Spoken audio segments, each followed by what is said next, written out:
Thank you for tuning in to Tea Time with Sugar. Today we have a very special guest. We have Felecia Temple in the building. Hello, hello. Thank you so much for having me. You're welcome. Thank you so much for coming. So for everyone who doesn't know who Felecia Temple is, give them a brief description. Well, I'm a singer, songwriter, musician, producer from New Jersey. And I have 3 EPs out right now, my latest act being The Balancing Act. And I'm out here trying to turn a dime into a dollar. I love that. I love that. The new EP is called The Balancing Act. Mm-hmm. What inspired the EP? So The Balancing Act was really personal to me. I wrote and produced the whole thing with all the live instrumentation. And I did it all while I was on chemo. Okay. I had cancer. And I was going through it. I wanted to keep my mind fresh, so I said, let me just start writing. And Carpe Diem, which is a song I know you said you like, I was sitting at work, and I was on chemo because I didn't stop working while I was taking chemo. And I was just like, this is not living. Yeah. Like, you know, you have to do more than just go to work, go home, go to the gym, take care of your kids, whatever it is. You have to live. And I just started writing, and it turned into like my diary of that year and a half. It definitely was very personal, and it was very emotional. Even because I know your story before I listened to it, it kind of put me in a little bit of a teary phase where I was like, oh my goodness. Yeah. You know what I'm saying? So I really, honestly, I have appreciation for that EP. More than a little bit, because I haven't experienced that, but I have a family member that just beat cancer as well. So, you know, it made me very emotional to listen to it. And I just love your story and love, you know, everything about you right about now. Thank you. So let's talk about some of the things that you've done in your past as far as your performances and some of the music that you've done. Well, I'm known most notably for season 12 of The Voice, which was an awesome experience, but I'm glad it's over. Why is that? TV is TV, and when you're a singer and you just want to sing, when you get into TV, there's a lot of politics, and everything is a learning curve, and you realize that even if you sing your very best, there may be things going on behind the scenes that are well out of your control, and you could sing your heart out and still lose. Right. For the sake of TV. So it's a very hard pill to swallow. I'm very glad to be back to my regular world of making my music and being the boss. I'm used to being in control, so it's just nice to be home. So things I've done in the past, I have headlined 4 nights in Moscow. I just came back from Amsterdam. I performed a lot of different places in the world. I've done NBA games, singing the national anthem for NBA games and NCAA games. I've opened for the OJs, Kiki Wyatt, Angie Stone, John B. SWV. How could I forget about SWV? Yeah, yes. So I've done some cool things. Okay, so what inspired you to pursue your music career? Well, I come from a family of nothing but musicians. Okay. So it's kind of something that you grow up not having a choice. Like, everybody has a talent. It like something. You play an instrument, you sing, you produce, you do something. And I always knew from a young age that was what I wanted to do. I remember I was like 6 or 7, and my mom said, oh, you know, what do you want to do when you grow up? And I was like, if I can't sing, I'd rather die. And she was like, not you too, like not another one. But it was just something that I always wanted to do. But my parents ingrained in me that they did not believe in being a starving artist. Okay. You know, there's plenty of talented people in my family who made it absolutely nowhere. So my dad was like, talent doesn't necessarily mean that you'll be successful, and you need something. So I decided to go to nursing school and become a nurse, and be able to have the flexibility and the money to pursue my music. That's wonderful. You hear it, you guys. Beautiful, talented, and educated. All quality keys of being a successful star.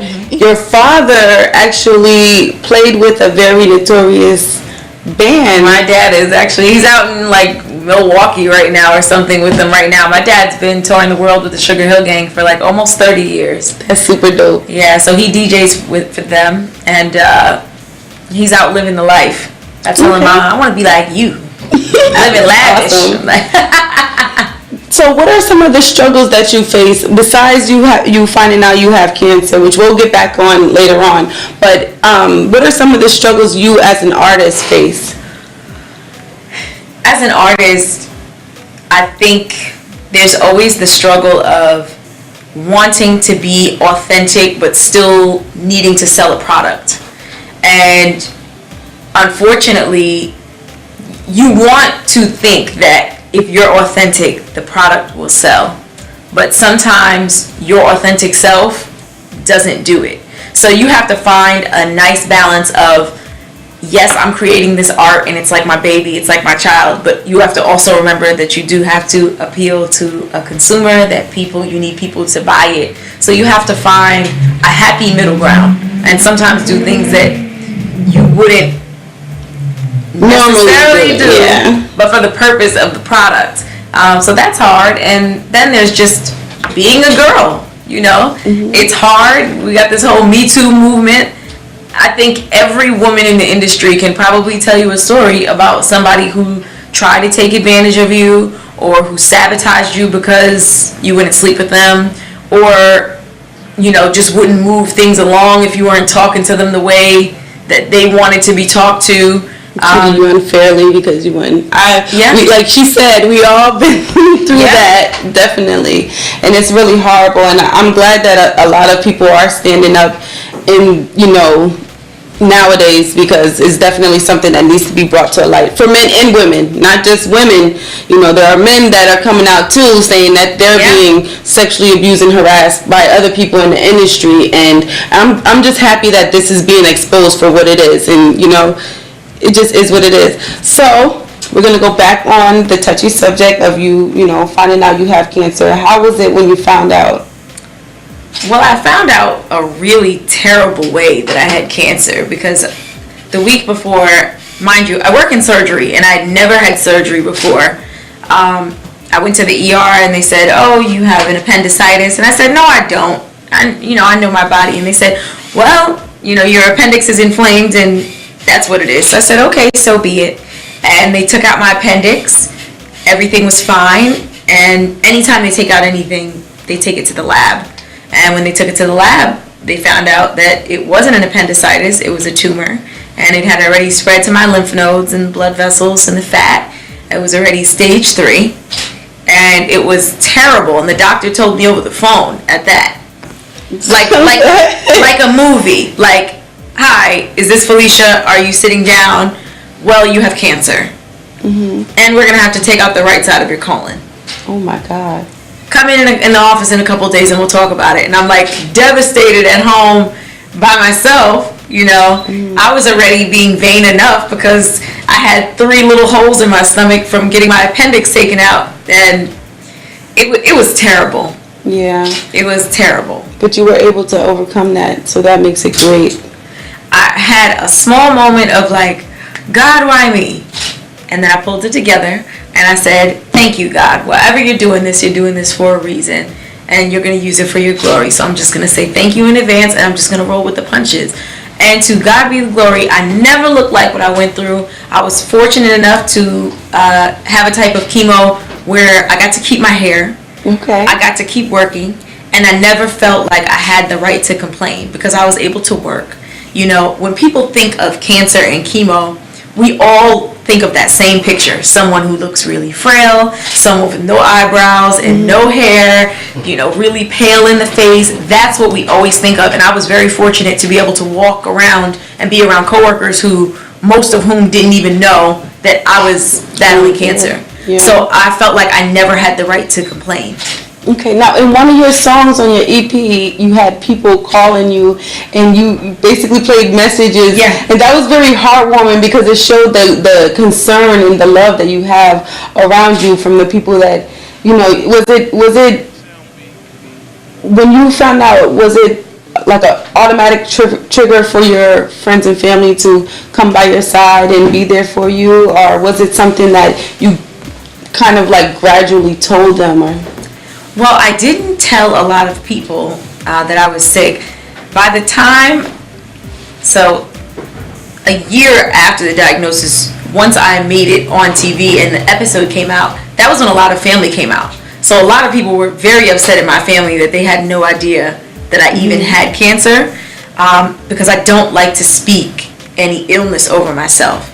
And my parents felt the same way. Like, if we don't need to tell anybody, then we won't. Because people hear the word cancer and they grieve you like you're dead.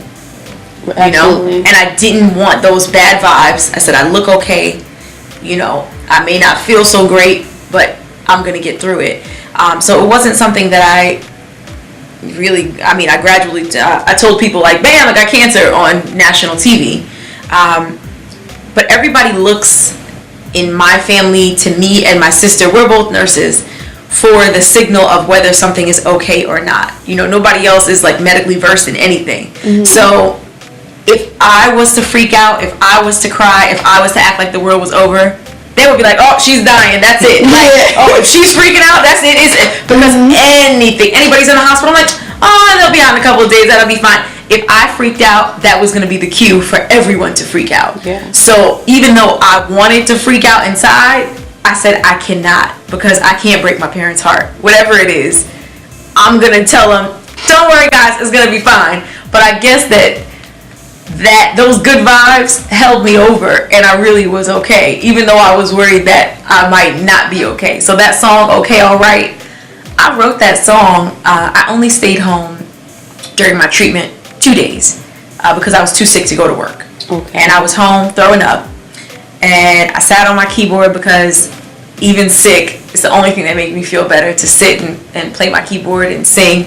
And it kind of started out as a woe is me kind of moment. Like, sometimes you can feel like the world is on your shoulders. Like, you know, you just feel miserable. And I was like, this song's going to be for all the miserable people.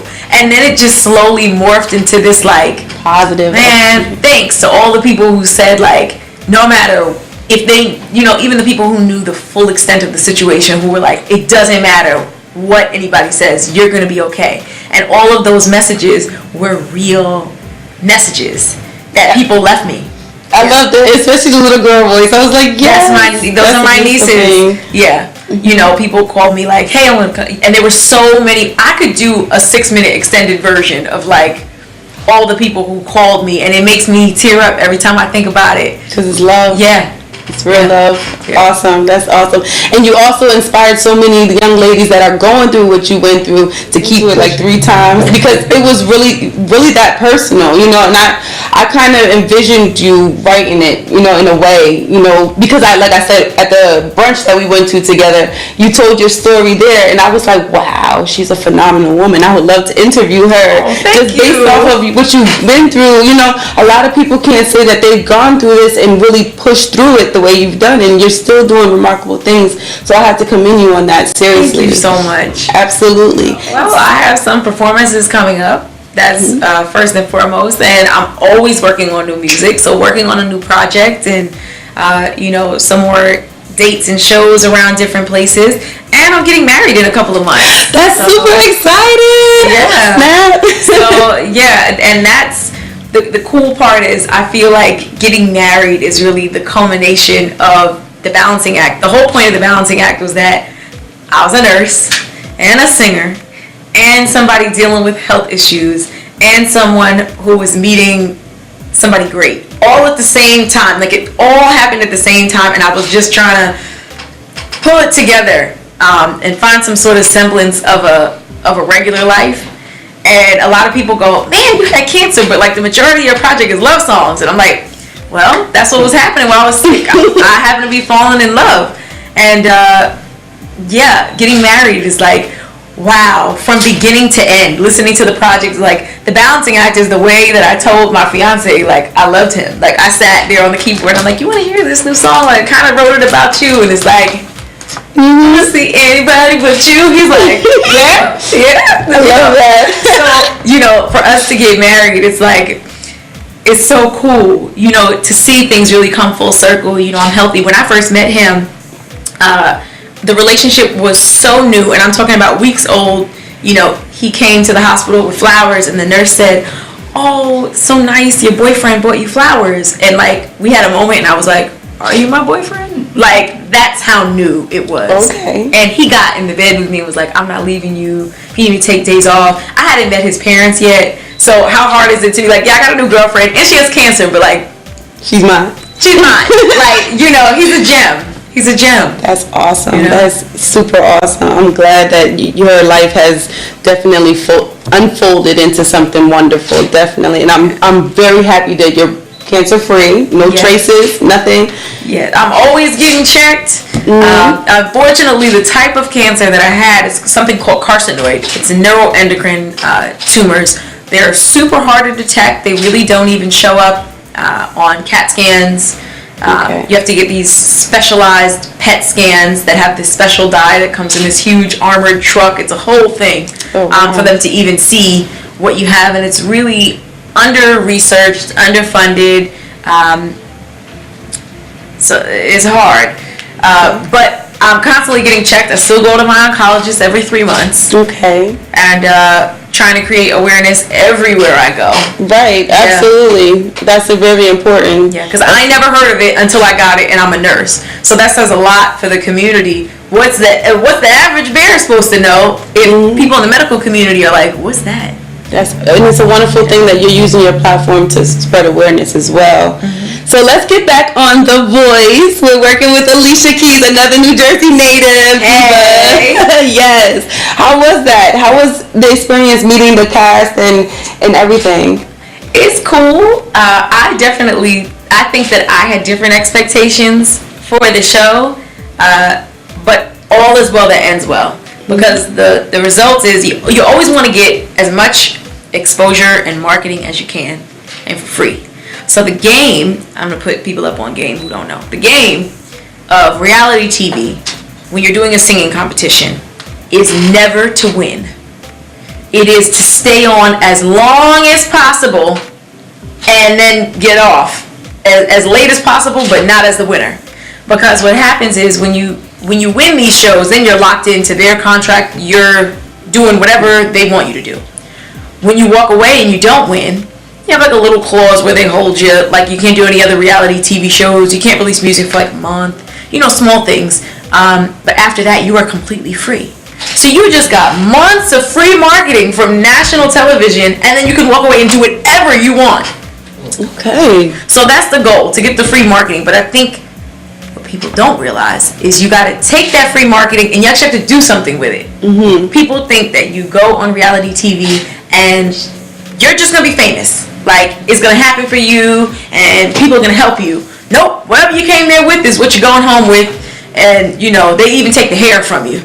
No lie. I had extensions in. We did the live playoff show and I got eliminated, and I literally got off the stage and I said, well, at least I still look good. And you go back to hair and wardrobe and you're taking the wardrobe off and the hairstylist comes out.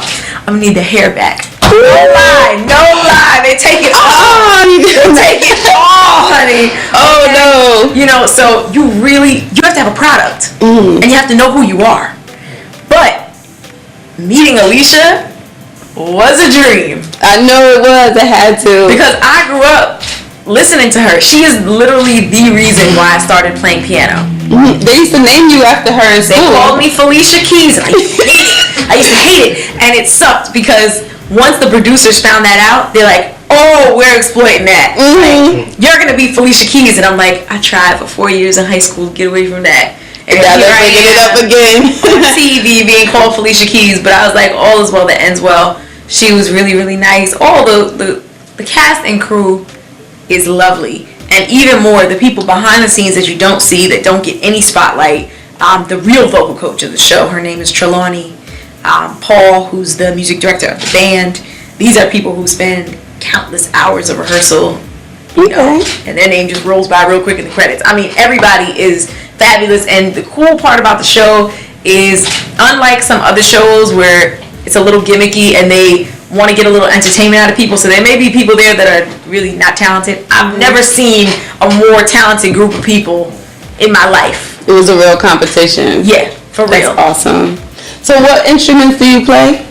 I play keys. Okay. I started playing guitar when I had cancer, actually. I had a guitar in my house forever, and I said, I'm going to learn, because I couldn't sit up long enough to play piano sometimes, so I would take the guitar in bed. And after a couple of months, I said, I want to grow my nails back out, and it's over. Guitar sitting on the stand. It's over for that one. But how ironic. Right, but how ironic is that you were called Felecia Keys during your school days, and then you meet her, and it just has to be like destiny. I mean, I say in every post interview now, the whole point of me getting on that show was not only for free exposure, was that I am a writer, like, first and foremost, and I wanted to get some records to Alicia Keys. So I was like, all right, bet I'm gonna make the connection. And then she lives, like, no lie, 5 minutes from my house. Like, I know exactly where she lives. Her kids play soccer with my coworkers' kids. Like, we're all in the same area. Probably go to the same grocery store. Mm-hmm. And I was like, all right, boom, we're gonna connect when she hears where I'm from. But it's TV, y'all.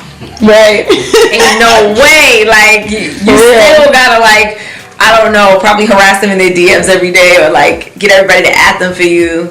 I know, because what I used to deliver for Amazon, and I had to deliver packages to Alicia Keys' house a couple of times, and it was not easy to get through. To get them in guard again. Yeah. That's Eddie Murphy's old house. He had a watchtower, okay? Yeah. Okay, so thank you again for coming to Tea Time with Sugar. For everyone who wants to get in contact with you, let them know how they can get in contact. Well, you can find me at www.feleciatemple.com, on Instagram and Twitter at Felecia Temple, on Facebook at Felecia Temple Music, and most importantly is the music. If you don't follow me on anything, you can download and stream all of my music. It's available on iTunes, Apple Music, Spotify, Tidal, Google Play, anywhere you can get music. Let me pull it up because I do promo for myself. You can get this CD right here. I had to bring a copy for you. The Balancing Act. I wrote and produced it all. So when you buy it, the money comes to me. So support indie music. And and it's definitely worth buying. I listened to the album 3 times. I'm telling you guys, it's really emotional. After listening to this interview, go and listen to the album. I'm telling you, you're probably gonna cry. You're gonna have a little cry session. Definitely. But thank you so much for coming through Tea Time with Sugar. Felecia Temple, y'all.